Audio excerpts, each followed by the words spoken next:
Do you worry about the fair trade product you bought not being 100% organic? Or freak out that your grandchildren won't see proper daylight? What about your car? Do you think I should be walking when driving down the streets to pick up soy products? Do you find yourself switching off the news because images of congestion and smoke are just a bit too much for you to handle? If you answered yes to any of the above, you may be eco-anxious. Many of us worry about the environment. Complaining about the state and the future of our planet is as therapeutic as it is trendy. We guiltily compare carbon footprints over lattes and post photographs of ourselves in various states of disarray at climate change events all over the internet. Yes, a lot of the environmentally friendly things we do are gesture, but for some, hearing about expanding beaches, rising CO2 levels and deforestation have more serious psychological implications. Around the world, people have been diagnosed with climate change delusion or eco-anxiety. In Australia, a 17-year-old was hospitalised for severe dehydration. The patient believed that his personal water consumption would diminish water supplies and cause the death of millions.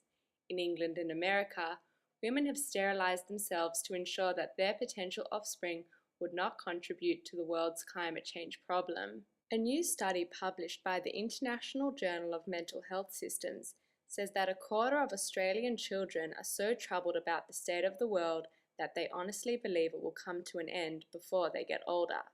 Simon Tatz from the Australian Mental Health Council says that these children, along with many others, could be suffering from new mental health anxieties relating to a deteriorating climate. What we're seeing now is a lot more people suffering stress and anxiety because of a range of issues that they don't know about, and climate change is one.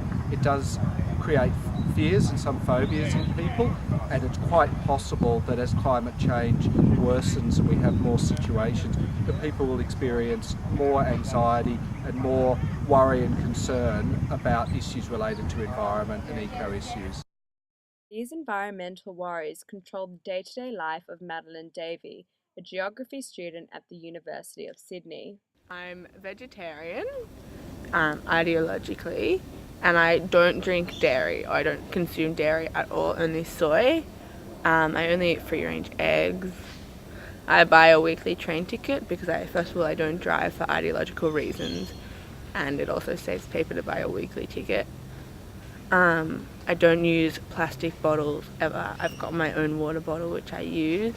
I don't use straws. I have trouble eating out sometimes because of the wasted juices they have a lot, and going to clubs sometimes is not so good because they use so much electricity. But it's really taxing on me emotionally. However, some psychologists believe that people like Madeline may have been predisposed to anxieties and mental health instabilities to begin with. Nicole Sokol is one of them. Currently writing her honours thesis in Fear, Learning and Anxiety at the University of New South Wales, Sokol doesn't consider eco-anxiety to be a new mental health disorder. Rather, she thinks that being anxious about the environment may be a symptom of a greater psychological disposition. The whole idea of eco-anxiety, I'm not sure that it really necessitates, a disorder in itself.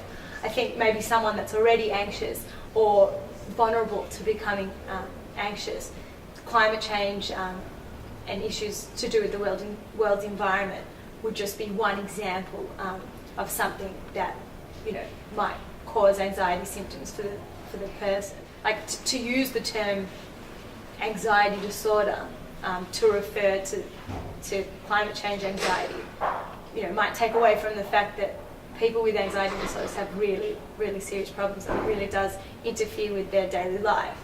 And you need to be concerned about the environment and anxious about it to a really, really severe degree to be able to define that as a disorder in itself.